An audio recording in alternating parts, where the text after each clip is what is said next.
that when we empowered financially, on their own started self-censoring. Story number 2 is about you guys here. I did a survey, I asked my colleagues, say, if you are going out on a date, or you are going out to a restaurant, or you are going out to a club, or you are going out to a party, which will you rather forget, your wallet or your phone? What do you guys think? Excellent. And I was surprised. I said, for me, I can't go anywhere without my wallet. How did I pay? I said, pay, okay. You use your phone now, you transfer on your phone, you take QR code and the rest. So people were comfortable forgetting their debit cards because they could pay with transfer. And one thing struck me, guys, for those that have been abroad or traveled abroad, Nigeria is the only country where people willingly give others their bank account numbers. Every other country in the world, you can't go and say, give me your account, you want to pay. Or you go to Tesco or Walmart or CVS and say, Tesco, what's your account number? I want to pay because I bought something. No. But today you go to Just Right, Jendor, every pharmacy, you see account number, paid through here. And the Nigerian landscape is different from every other location. So in building products, how do we make sure we build that is Nigeria ready? Like somebody said, don't stay in Australia or Ghana or Canada or wherever.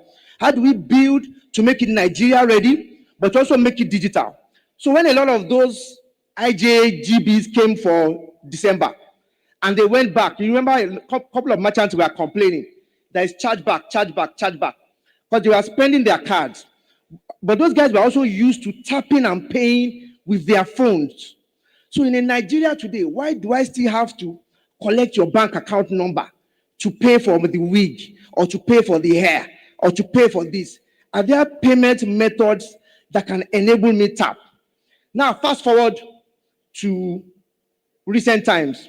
If perchance you are traveling out of America in one of their international airports, and you've done your check-in, you walk around the airport, you do custom, immigration, and you're about to leave, and you get to the exit gate, the departure gate of the terminal. Typically, they will say, okay, bring boarding pass and passport. Let us check. Boarding pass, check with name. Okay, go and board the plane. But in most airports now, as they are walking towards the boarding gate, it's your face that they capture. Once they capture your face, they just show you, Tunde Mabanku, seat 2C. Please go in. They're no longer bringing physical documents. And that is what all of this is saying. That how do we start building? How do we start developing and getting tools that are Gen Z ready, that are digitally ready, that make things easy for people to transact? I was sharing a story with a couple of my friends. 20 years ago, we got our first Western Union license as a bank. And can you believe it? We went to do parties. We are happy that Western Union gave us license to be doing IMTO. And then one day, my first trip abroad, and I go to London, and I saw in all these small shops, Western Union. So this Western Union that we are carrying on our head is almost like mom and pop shops in Nigeria. But fast forward to 2025. How many of you have patronized Western Union or payments to receive? There's 1,000,001 apps and platforms that you can use to send and transact and do business today. So one of the things we as bankers, we as players, in enabling and thinking beyond borders, thinking beyond payments, is what is convenient, what is simple, what is easy, and how can we position for this next generation. So if I have my banking app and I say, Siri, log into ALAT. Siri logs into ALAT. Siri, send money. And it sends money. Send 5,000, send 10,000. Siri, do I have any payments today? And it says, you have this type of payments ready. Please go ahead and enable the payments. So some people are saying technology is going to be in your palm, in your hand. But even here in Nigeria, we are building things already for the future. So I don't even have to scan, put password, put my face, it knows my face, and I have voice prompt. My phone banking app should be able to engage me and say, this is what you are doing today. These are the payments I've scheduled. I have seen these patterns. I know that every 12th of the month, you send your girlfriend a cake. Every 15th of the month, you send your boyfriend money to support his business. So your bank knows that, oh boy, this your boy needs help. Let me help you program it and get it ready.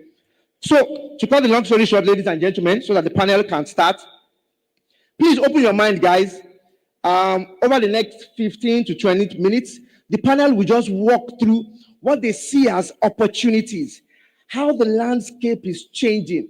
In 5 years' time, in Nigeria, are we still going to be paying in by transfer to buy a wig? Maybe, maybe not. In 10 years' time, would you still use your debit cards? In fact, for us in my bank, the future of cards is cardless. So once you tokenize your card and put it on your app, just be tapping and going, tapping and going. How many of you have checkbooks? Anybody in this side? Anybody have a checkbook? Some countries have already started outlawing checkbooks. But a couple of years ago, clearing department was one of the best places to be in the bank. You're clearing checks, you're processing checks. So the payment landscape is going to change, digital landscape is going to change. And please, for those of us remaining in the room, bear with us over the next 15 minutes. Let us walk you through the future, and I'm sure you enjoy it. Thank you very much, ladies and gentlemen. God bless you all. Thank you so much, ladies and gentlemen.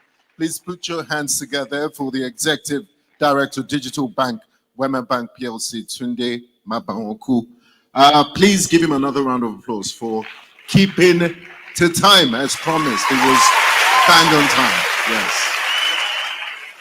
And I hope the next panel session will do justice to time. Apologies to you. A lot of speakers overstretched their times this morning, but we'll do better with time management tomorrow. And talking about time, let me not further waste your time. I would like to introduce the moderator of this session 3, Millennials and Gen Z Payment Forum. I'm looking forward to this. See, very interesting list of panelists here. Distinguished guests, ladies and gentlemen, please put your hands together for the CEO Impact Hub, Idowu Akinde, as he makes his way to the podium. Please put your hands together for Mr. Idowu Akinde, the moderator, distinguished moderator of this session, and is dressed apart like a Gen Z, but it's not a Gen Z. Who told you I'm not Gen Z? Hi, guys. My name is Idowu Akinde. Everybody calls me ID, so feel free to call me ID, okay? Thank you, thank you, thank you, thank you. That makes me feel good. I like to introduce myself as the person, as a 23-year-old. Let's start from there.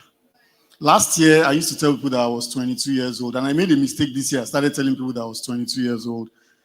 And then I remember that I can't be 22 years last year and 22 this year, so I'm 23 this year. I will be bringing up some really smart people in short course, and we have 55 minutes. But I know that this crowd is tired, hungry, okay? So we're really gonna try and wrap it up in 15 to 20 minutes. So I'm craving your indulgence, okay? Just give me 15 minutes. Let's see if we can discuss some really important things. I really like this topic, and in fact, when I saw the topic, I was like, this is really something I'd like to discuss.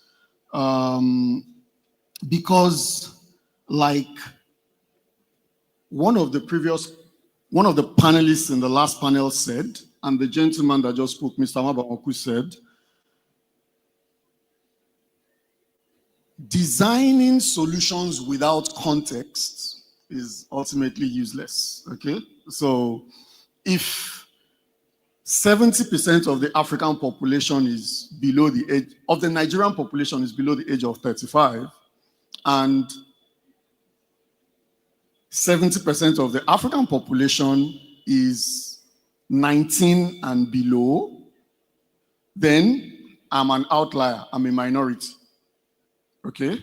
So obviously, you guys in the room are the people that are going to drive commerce, going to drive Nigeria, going to drive decisions, policies in the next 20, 30 years. So any conversation that doesn't have you guys in it is a waste of time. Without much further ado, I'll bring up the panelists, and then hopefully we can have an exciting session. 10, 15 minutes maximum, 5 minutes for questions from the audience, and we can wrap this up. Thank you. The first person on my list here is Vincent Mayaki, Chief Operating Officer at Eventpadi, Nigeria. Hi, Vincent. I saw Vincent earlier. Dapper gentleman in the leather jacket. Hi, Vincent. Round of applause.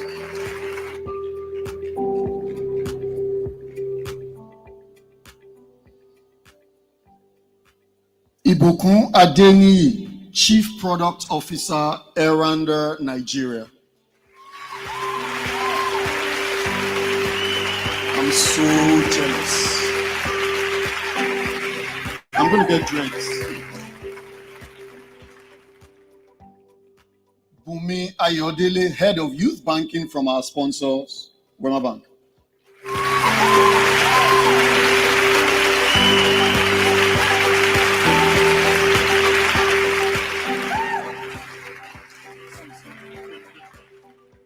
Omolara Sanni, Chief Operating Officer at MiddleMan. Omolara Sanni.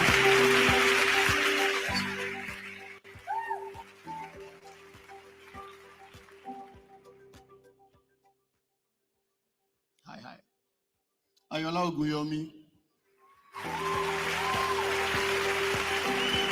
founder, Umbrella. Yes, I'm sure you've heard about Umbrella. He's a celebrity. Make sure you get his autograph on your way out. Good to see you, bro. And David Adefunmilayo, founder at EFICO, Nigeria.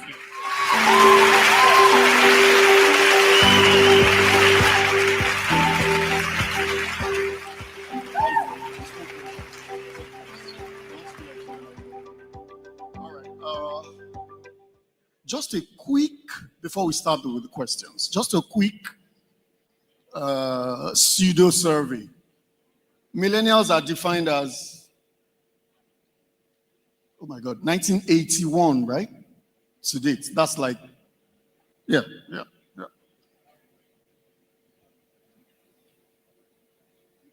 I don't understand the signals, I'm sorry. Okay. I should go there. Okay, is that for video, photo, Okay, all right, that's nice. Let's switch. Yeah. Don't worry, it doesn't mean anything. All right, okay, so quick pseudo survey. If you are millennial, meaning you are 29 to 1981 to date is 44. If you are 29 to 44 years old, can we see it's a very wide bracket, so don't worry, your age will not be revealed.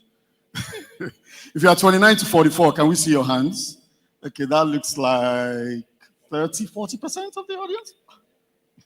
And if you are 18 to 29,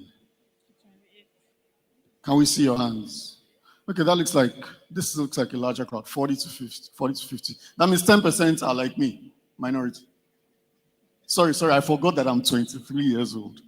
Anyway, ladies and gentlemen, thank you for obliging us today.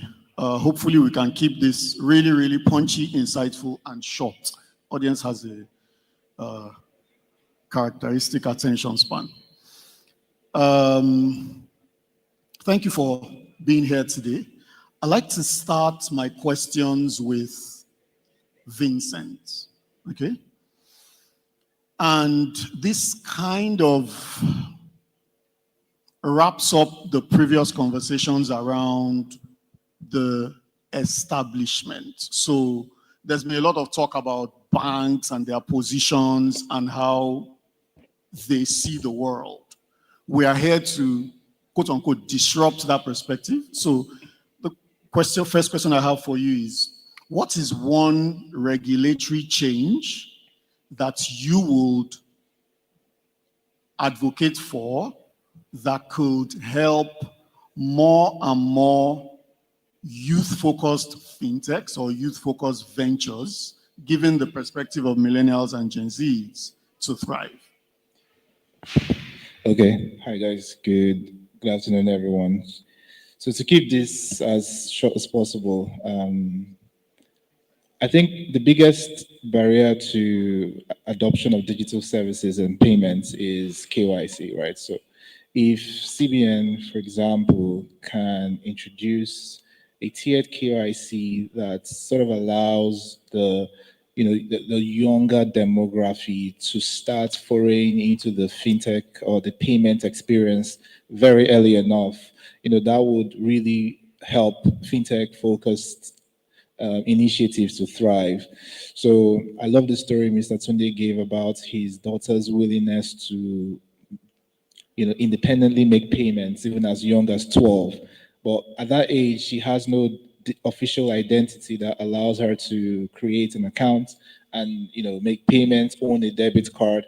But I really love what the attempts people like ALAT are doing by ensuring that younger demographic already can start accessing digital payments, micro loans, digital banking services, and anything that allows our national identity number become a way of being an identity to allow younger people to participate in fintech experiences will definitely drive fintech that are directed at the younger people. The younger people. So so the bigger strategy, so your recommendation is to lower barriers, The barriers KYC to wise, entry, yes. in order, but the big goal is to capture a wider net. Correct. And possibly enhance the user experience for that generation. Absolutely. Optimize user experience across fintechs yes. for that generation. Awesome. Yes. Nice. Let's segue on that and go to Ibukun. How would you say that Gen Zs and millennials are reshaping expectations around speed, convenience in fintech?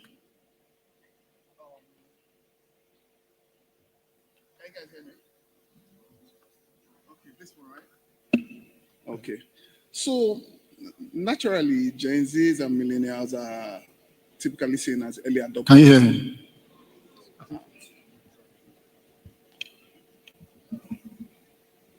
Is it better now? Okay, great. So generally, Gen Zs and millennials are early adopters of technology, of even the use of social media, internet in general. So this allows for the Gen Zs to have a pulse on like the global economy.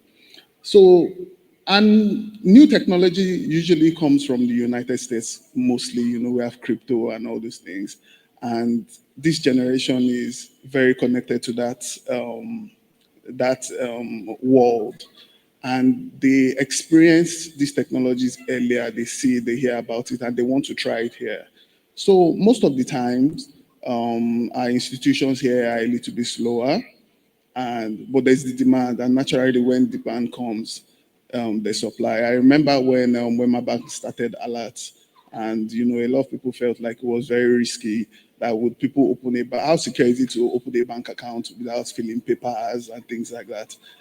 But today I can't even remember the last time that I opened a bank account with a paper. You can do your own verification with even just your PHCN meter number.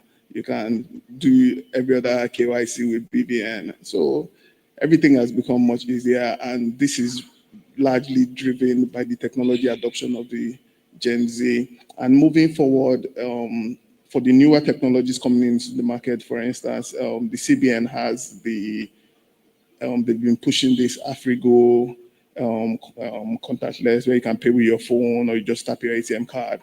And I bet that the banks that are jumping on it, they're also looking to target the Gen Zs, because most likely they're going to be the first to.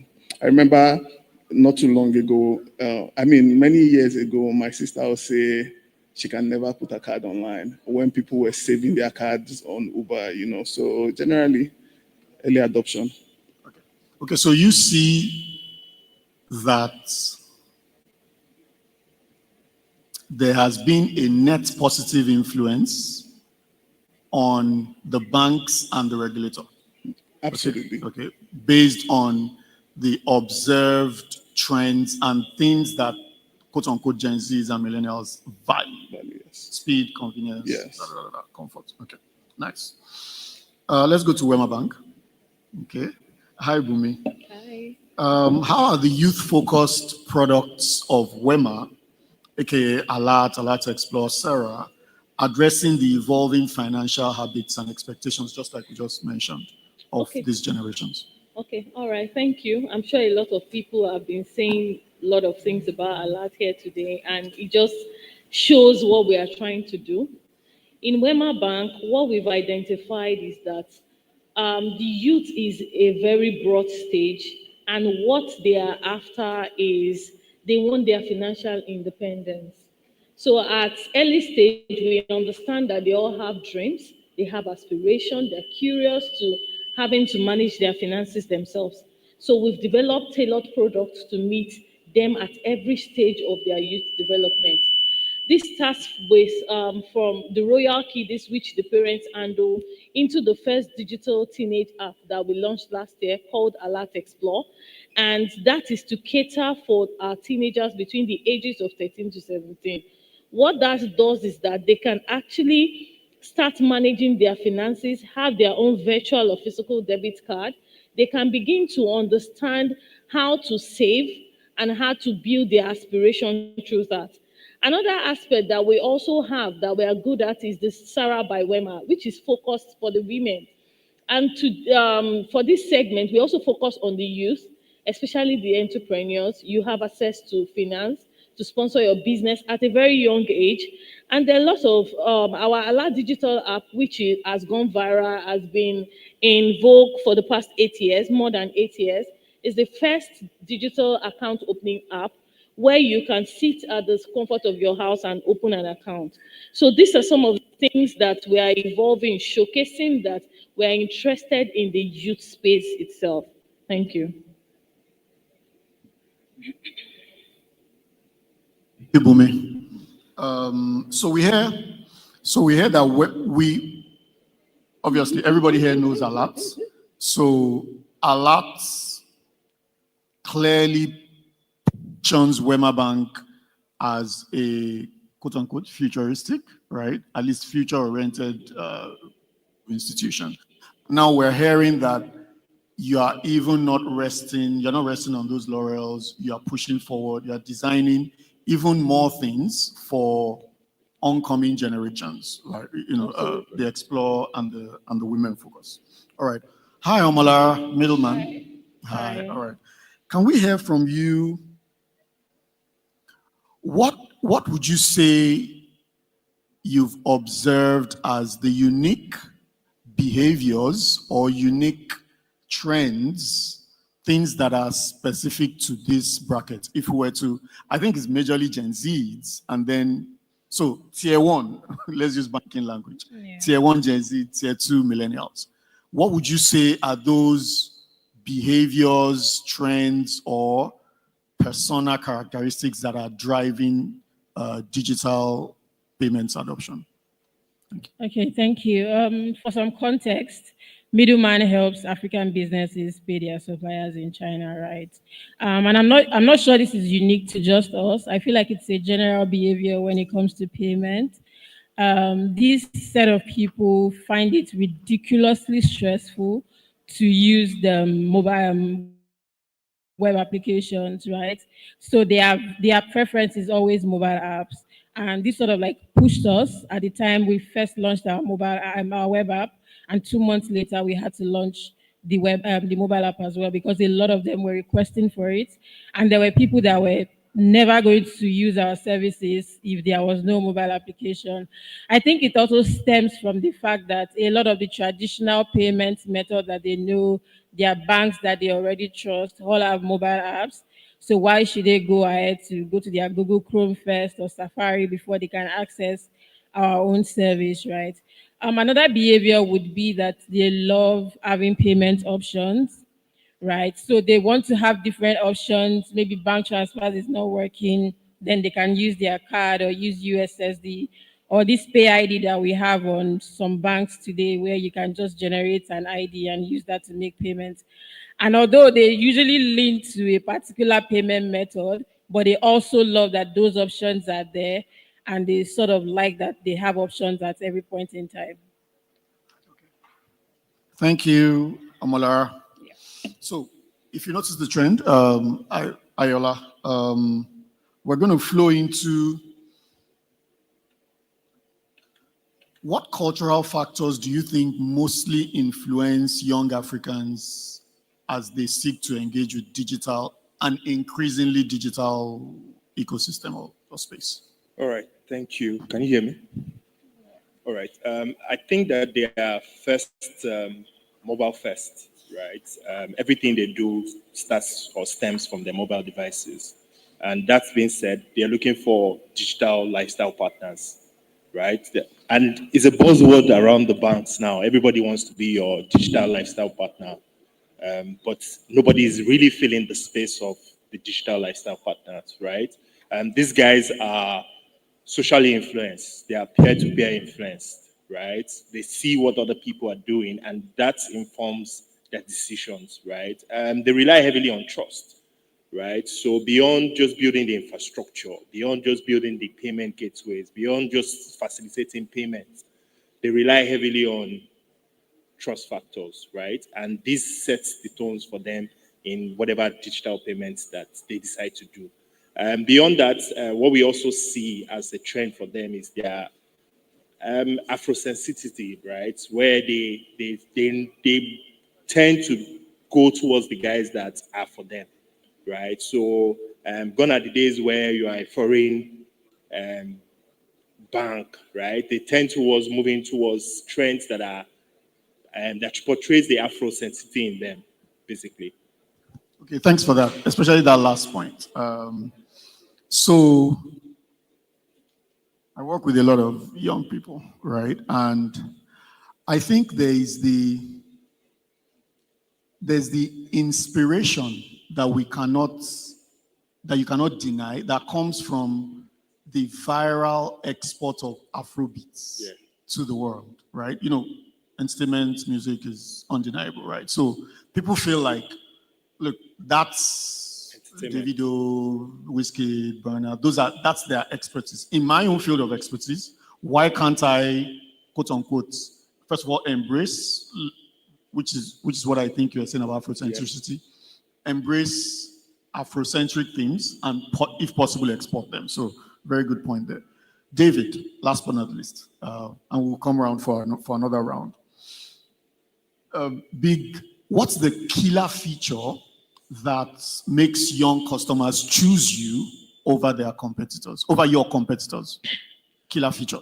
Thank you so much for the question. So for your context, my name is David Adefunmilayo, and I'm the founder of EFICO, and I'm called the tech boss as my personal brand. So EFICO presently we're in about 35 universities in Nigeria. So we use the train-the-trainer model, where we train campus ambassadors and then we allow them to train others. So one of the things is, when we started EFICO, one of the things that we researched about is to understand, okay, what's the quality of these Gen Zs, of these young people, and then we will now design our process around our payment system and everything around it. So one of them that we discover is the fact that they are very impatient. They are very impatient. So when we took a focus group and realized that, number one, they're impatient.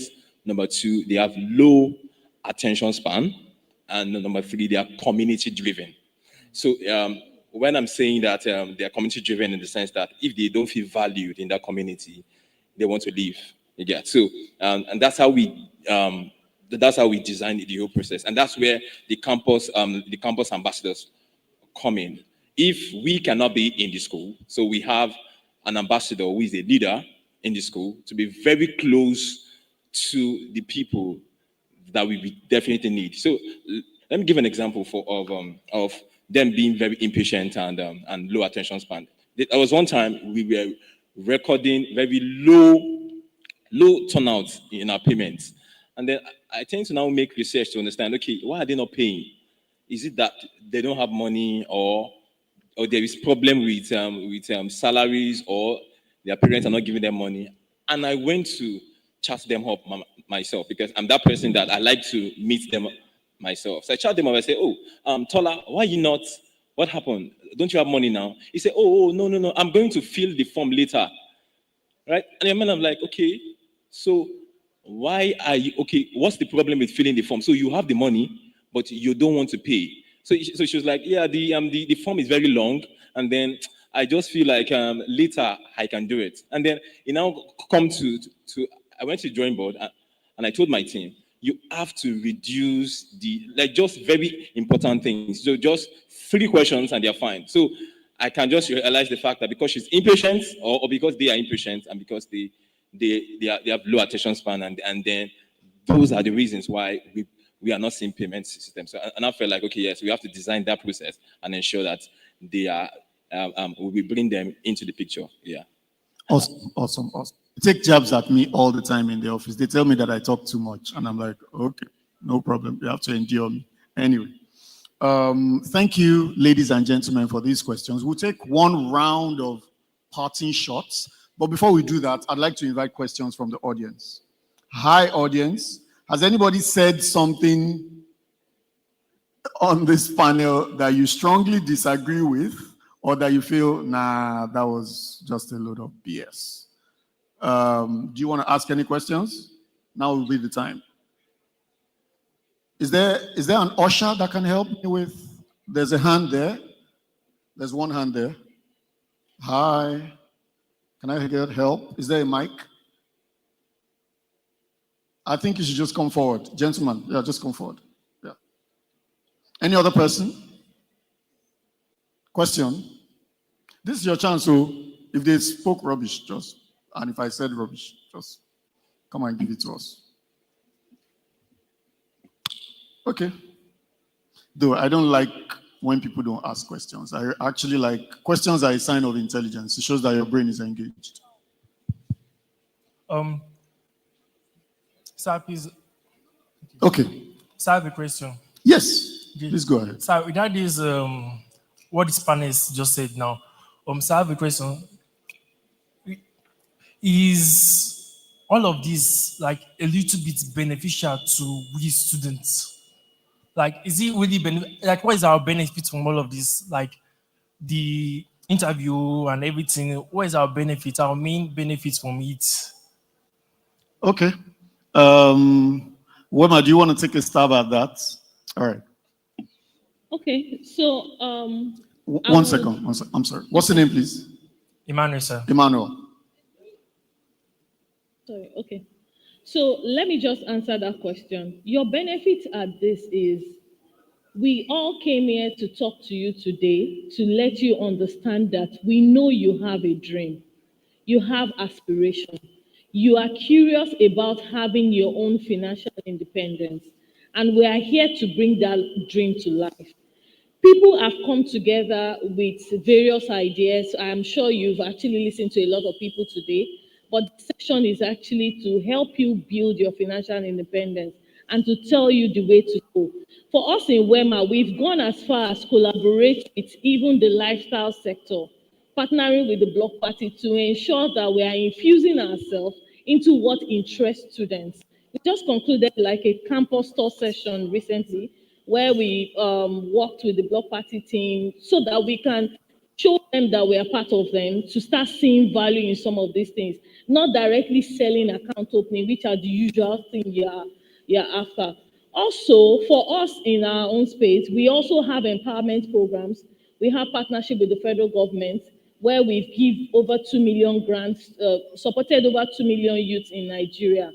For our SARA by Wema is an initiative that if you are part of the community, you understand that you have access to finance, you have access to initiative mentorship programs, and so on and so forth. I won't want to overbore you with all the details in English, but we are telling you that there are opportunities out there that can bring your dreams to life. I hope I was able to answer you a bit. Thank you very much. Emmanuel, I'll give 2 more panelists an opportunity to add shades of answers to that question, okay? And they'll make it brief. So Ibukun, and then David, and they'll close it. So right here on this panel, you have representatives of the digital economy. And as a student, what I would recommend that you should be your takeaway, two things. If you're entrepreneurial, I would want to listen carefully and get some ideas, listen for industry trends. Maybe you are able to build your own startup in future, know where the market is going, listen to what people are saying. For instance, someone said something about user experience. So user experience meaning reducing form fields, right? If you can pick that one and you want to build a company in future, remember that here today you learned that your form fields have to be very, very few, so that, and if you're looking for a job, when you're graduating, maybe you're a software engineer or whatever, you can listen and know what skills are relevant, what APIs you should be interested in, things like that, right? So those will give you insights to preparing yourself for a beautiful career ahead. Thank you, Ibukun. In 30 seconds, David. Can you hear me? Okay. So, just to give you context, I started EFICO when I was in founder level at the University of Lagos. And then I was studying oil and gas engineering. But when I was in school, I usually attend events like this and to expose myself. And then they would say, tech is the new oil. Tech is the new oil. I mean, I was studying oil and gas. I was in the old oil, right? And my mind was like, okay, so what's the next thing to do? So if not of those events that I've gone to, I don't think I'll be where I am today, whereby in fact, in my founder level, because I graduated the first class, some oil and gas companies came and they wanted to give me a job that was to pay 800K in a month. But I realized the fact that, okay, so I see that this tech that I'm doing, I'm going to see so much of amazing things. And today I earn times 10 of what the oil and gas people would be giving me, and I'm living a life of freedom.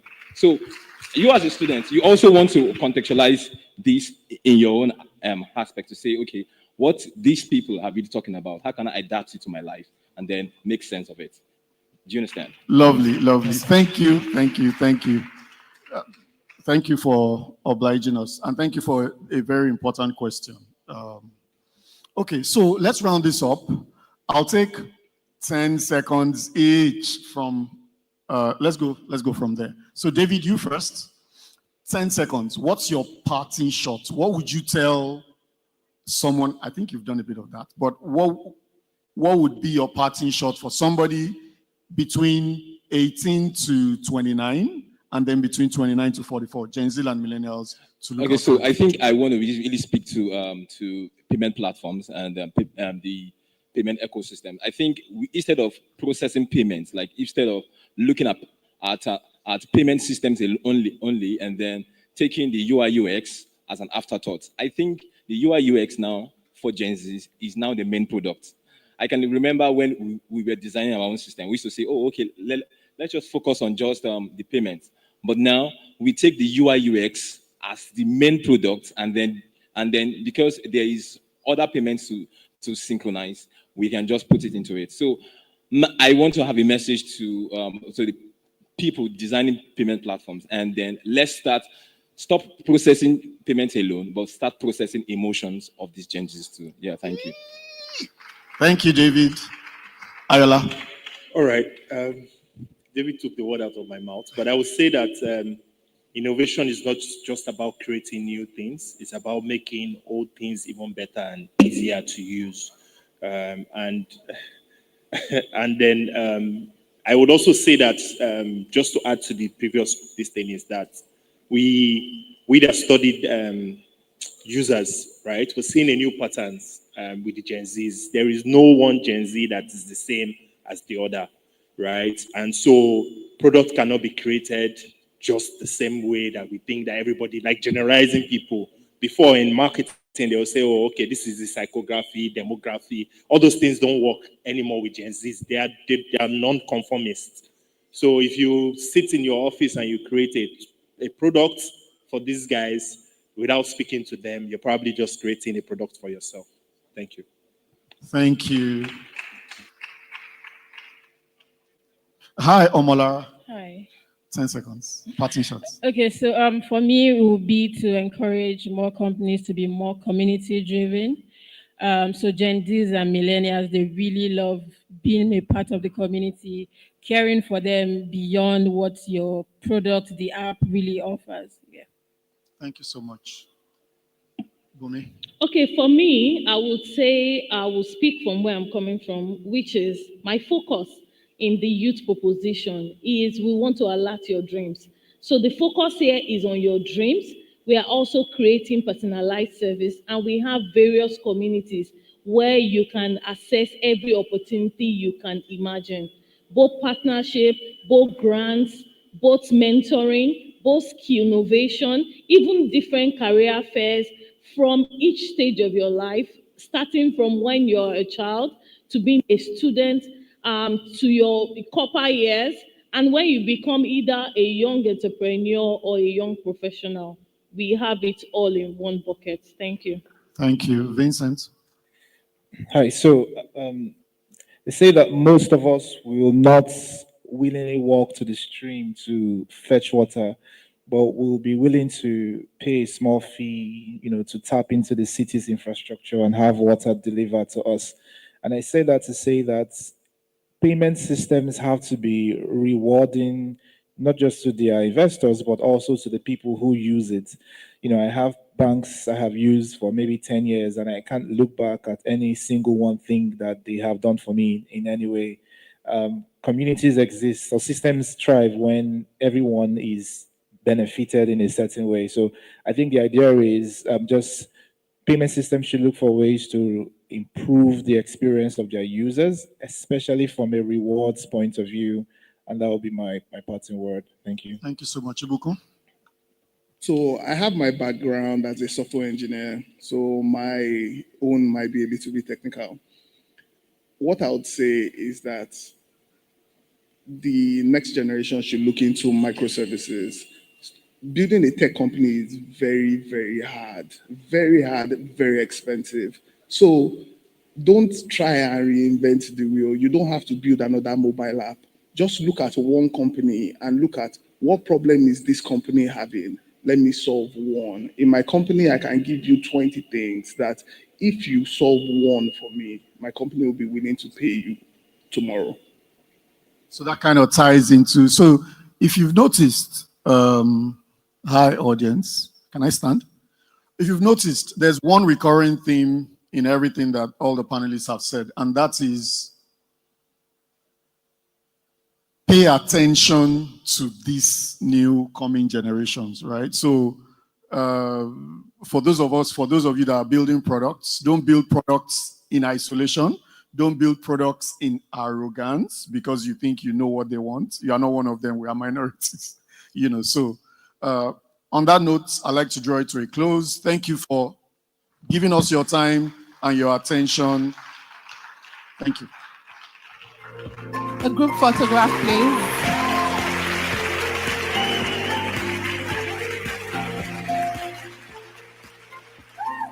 Because of your hair, I'm going to do my braids or dreads. Dreads.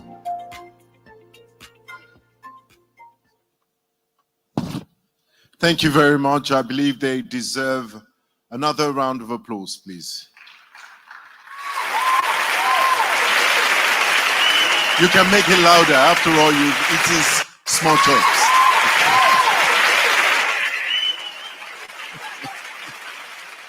Thank you very much. Ladies and gentlemen, as you already know, this is the very last panel session for the day, and we are gradually coming to the end of this session today. But before we do that, we would like to give a very special shout out to Wema Bank of Nigeria for being a part of this event today. And it's not just a one-off. Wema Bank has always supported the Digital PayExpo, and they're very important partners. So we say a big thank you to them for all they do. Please, let's put our hands together for the great people at Wema Bank. Wema Bank Nigeria PLC. All right, now to take us in the vote of thanks, please let us make welcome the General Manager, Intermark Consulting, 𝗠𝗶𝗹𝗶𝗹𝗀. Please put your hands together for him as he comes up to give us the closing remarks.